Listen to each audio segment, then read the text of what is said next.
전 타로 카드로 점을 보는 방식에 대해서 알아보도록 하겠습니다. 타로 카드를 이용해서 점을 보는 과정을 리딩이라고 부르곤 합니다. 그리고 점을 보기 위해서 바닥에 타로 카드를 배열하는 방법을 스프레드라고 합니다. 각각의 배열법을 알아보기 전에 먼저 타로 카드를 이용해서 점을 보는 일반적인 과정에 대해서 알아보겠습니다. 타로 카드를 읽기 위해서는 먼저 내가 알고 싶어하는 것에 대한 질문이 마음속에 정해져 있어야 합니다. 이때의 질문은 구체적일수록 좋습니다.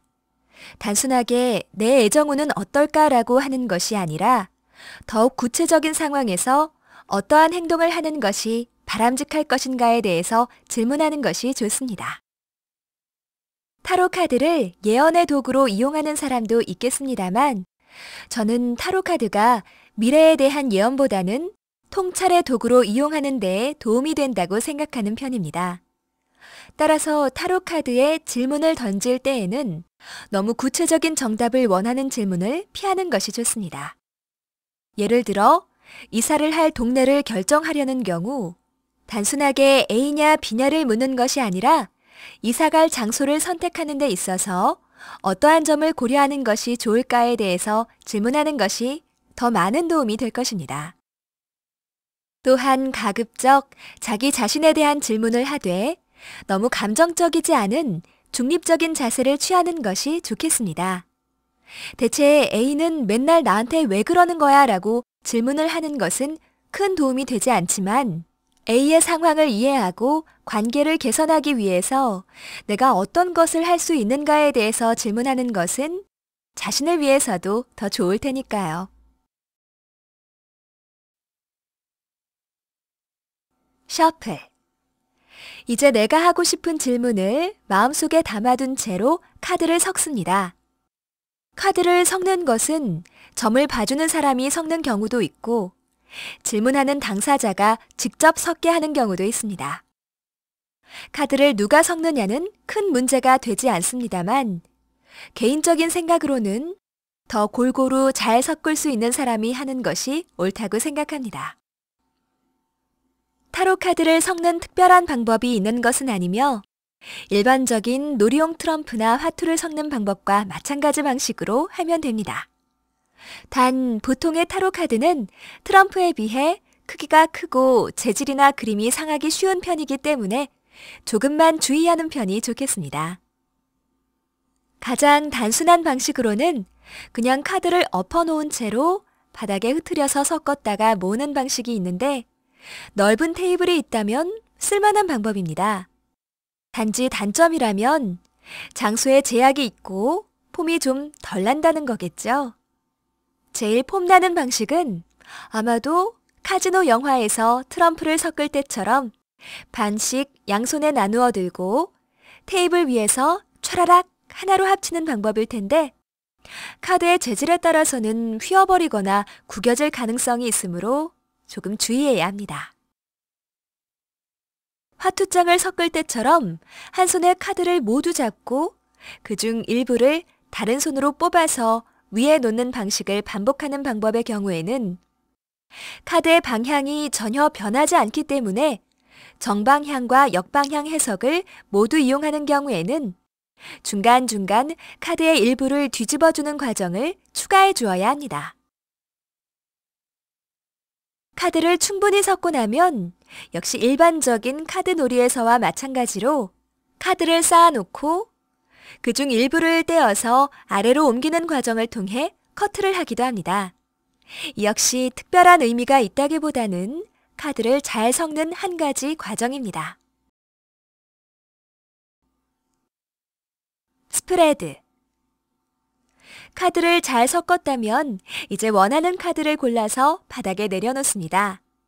이렇게 점을 보기 위해서 바닥에 타로 카드를 배열하는 방법을 스프레드라고 합니다.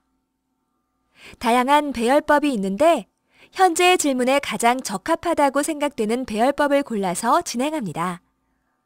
각 배열법에 대해서는 뒤에서 다시 다루고 여기에서는 일반적인 순서에 대해서 간단히 설명합니다. 카드의 선택도 역시 원하는 대로 진행하시면 됩니다. 이미 섞인 카드이거나 위에서부터 차례로 놓아도 되고, 카드를 테이블에 일렬로 늘어놓은 다음에 임의로 고르는 방법도 괜찮습니다. 각 스프레드에는 번호가 있는데 이 번호 순서대로 카드를 내려놓으면 됩니다. 보통은 그냥 앞면이 보이도록 내려놓는데 정방향, 역방향을 구분하는 경우에는 뒷면이 보이게 내려놓은 다음에 질문을 던진 사람에게 가로나 세로 방향으로 카드를 뒤집을 수 있게 하여 참여를 유도하는 것도 재미있는 방법입니다. 일반적인 배열법의 경우에는 카드를 배열에 맞추어서 모두 펼쳐놓은 다음에 해석을 진행하는 것이 좋습니다. 서로 다른 위치에 있는 카드들의 관계를 고려해서 해석하는 것이 더 깊이 있는 해석을 하는데 도움이 된다고 생각합니다. 각 카드의 위치에 대한 의미와 카드 자체에 대한 의미, 그리고 질문을 하는 사람의 상황을 서로 연결해서 해석해 나가는 것이 일반적입니다. 반대로 스프레드 순서대로 한 장씩을 펼쳐가면서 해석해 나가는 방법도 있습니다.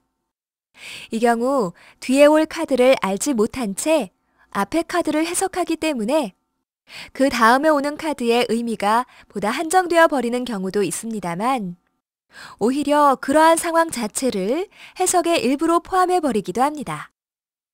완벽하다고 생각했는데 혹시 놓치고 지나간 것이 없는지 되돌아본다거나 지금까지의 관점을 바꾸어서 바라보아야 한다는 식으로 말이죠. 리드.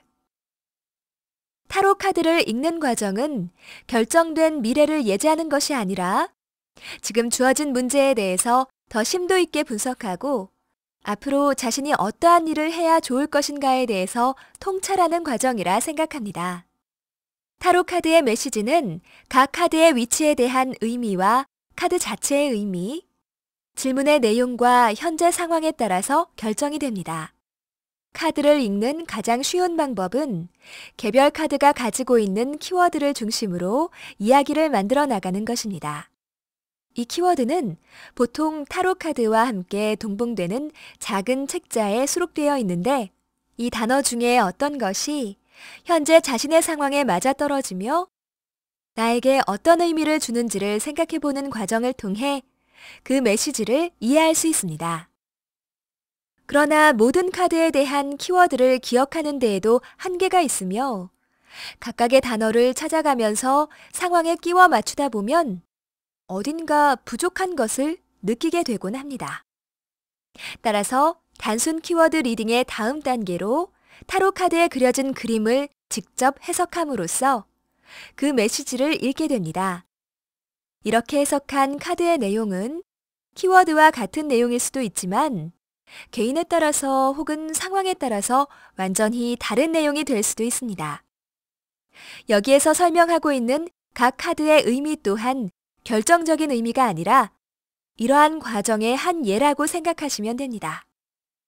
그리고 이미지 리딩에 조금이나마 더 도움이 되도록 자주 나오는 상징에 대한 해석도 함께 담고 있으니 참고하시면 되겠습니다. 타로 카드를 해석할 때는 자신의 주관이나 희망이 너무 들어가지 않도록 하는 것이 중요합니다. 특히 바라는 결과가 나올 때까지 반복해서 카드를 뽑아서 점을 보는 것은 자신의 상황을 객관적으로 분석하고 더 나은 길을 찾아 나가는 과정에 아무런 도움이 되지 않는다는 것을 기억해야 합니다.